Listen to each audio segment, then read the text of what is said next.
was easy. New remote. Hello and welcome to part 3. In this video, I want to answer the question, what is the Book of Mormon? Does the Bible support it? Does the Bible even talk about it? Why would we need another testament of Jesus Christ? The Book of Mormon.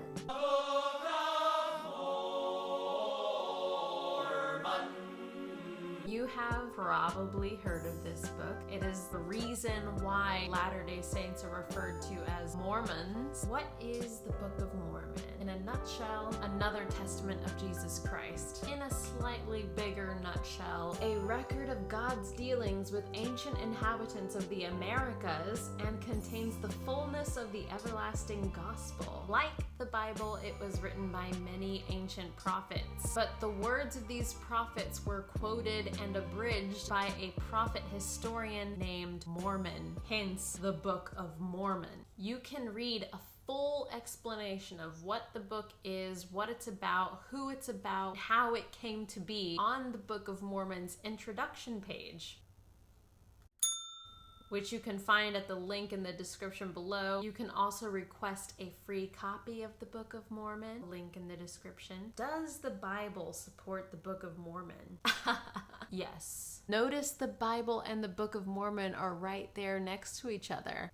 Here's the cool thing about our scriptures. You have a little separated part of the page, and those are footnotes. There's going to be a connection to another verse or scripture or list of scriptures. This is the Bible that we're looking at, Malachi. You'll find scriptures from the Book of Mormon all throughout, and you'll find footnotes in the Book of Mormon that link back to the Bible. These are scriptures that support each other, and we study both books together. These scriptures create for us a much fuller picture, the dispensation of the fullness of times, fullness of the Gentiles. This is a fullness. Does the Bible talk about the Book of Mormon? Why, yes. I mean, it obviously doesn't say, the Book of Mormon shall come forth. No. But the Old Testament never explicitly mentions that there's going to be a New Testament. But let's go ahead and look at some verses that are talking about and prophesying of the Book of Mormon. Genesis, Jacob is renamed Israel. He is the father of the sons that make up the 12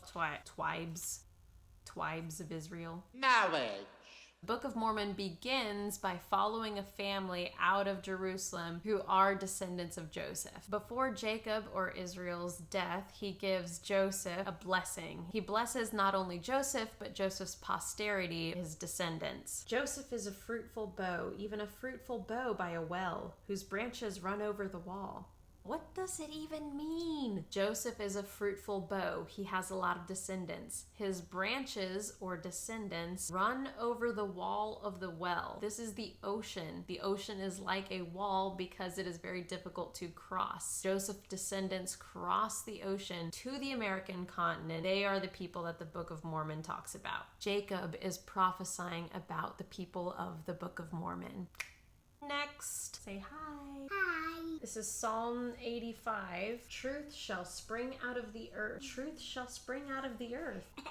What does it mean? I don't know. Truth shall spring out of the earth. The Book of Mormon was actually buried in the earth for many centuries. Buried in the earth. The Book of Mormon was hidden in the ground for many centuries before it came to light. Literally truth that has sprung out of the ground. Very similar to a prophecy in Isaiah. Thou shalt be brought down and shalt speak out of the ground, and thy speech shall be low out of the dust, and thy voice shall be as one that hath a familiar spirit. Talking about the Book of Mormon, a record of ancient people who are speaking to us as if from the dust. Something more. Behold, I will take the stick of Joseph, will put them with the stick of Judah, and make them one stick, and they shall be one in mine hand.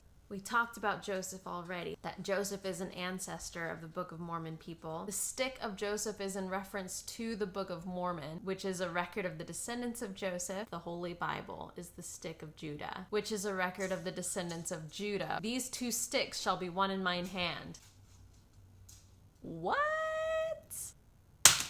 and there's more. Go to the New Testament. Other sheep I have which are not of this fold, them also I must bring, and they shall hear my voice, and there shall be one fold and one shepherd. The other sheep that Christ is referring to is not the Gentiles. They never hear his voice. Christ never personally ministers to them. However, Christ does, after his ascension into heaven, go to the American continent and visit his sheep there. The Book of Mormon people are his other sheep. Are these interpretations of the Bible a stretch? Maybe they would be if they stood alone, but they don't. Remember that these interpretations of the Bible are an effect of the restoration, not the cause. Why is that an important distinction to make? That is the biggest difference with the Church of Jesus Christ of Latter-day Saints. This church was not built on interpretation, it was built on revelation. Book of Mormon, the manner in which it came about, what it is, what it teaches, and the process by which we can discover that it is true. All of these things are ultimately what caused the restoration of the gospel of Jesus Christ. Revelation led to the restoration. So why? Why would we need the Book of Mormon, another testament of Jesus Christ, to restore Christ's gospel? Christ said it himself, so that there will be one fold, one shepherd, one Lord, one faith, one baptism, one. Let's get a visual. Visual aids! AIDS. How many lines can you draw through the point on this plane? Answer's pretty much infinite number of lines. This point represents the Bible. The lines that can go through the point is the number of different churches you could make based on the Bible. Let's do 2 points. How many lines can you draw through both points on this plane? One line, only one church.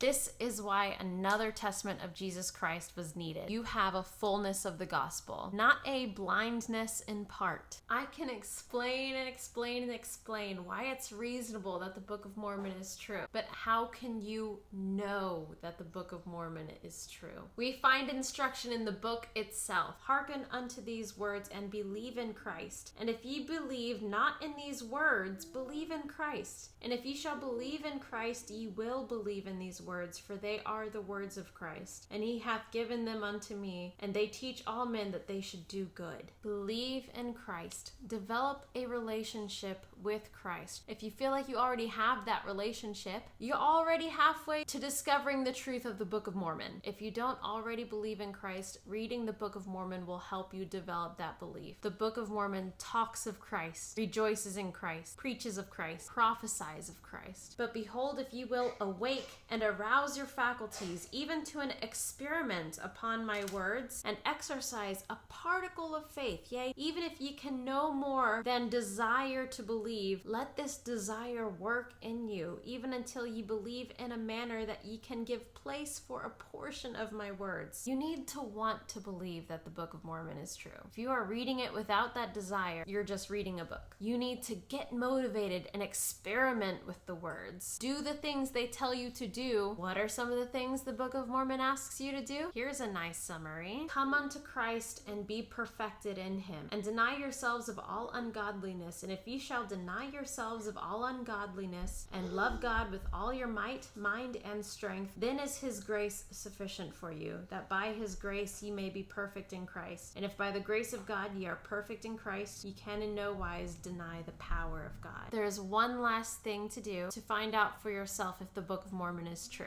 Ask God, the eternal Father, in the name of Christ, if these things are not true. And if ye shall ask with a sincere heart, with real intent, having faith in Christ, he will manifest the truth of it unto you by the power of the Holy Ghost. And remember that if you deny yourself of all ungodliness, that you will not deny the power of God. God will spiritually communicate to you the truth of the Book of Mormon. If you read the Book of Mormon, believe in Christ, if you have a desire to know that the Book of Mormon is true, and if you ask God, the eternal Father, in the name of Christ, if it's true. I hope this video has been helpful. If there are any questions, feel free to ask them in the comments. If you feel so inclined, please like and subscribe, and tune in next Thursday for a new video. Thanks for watching.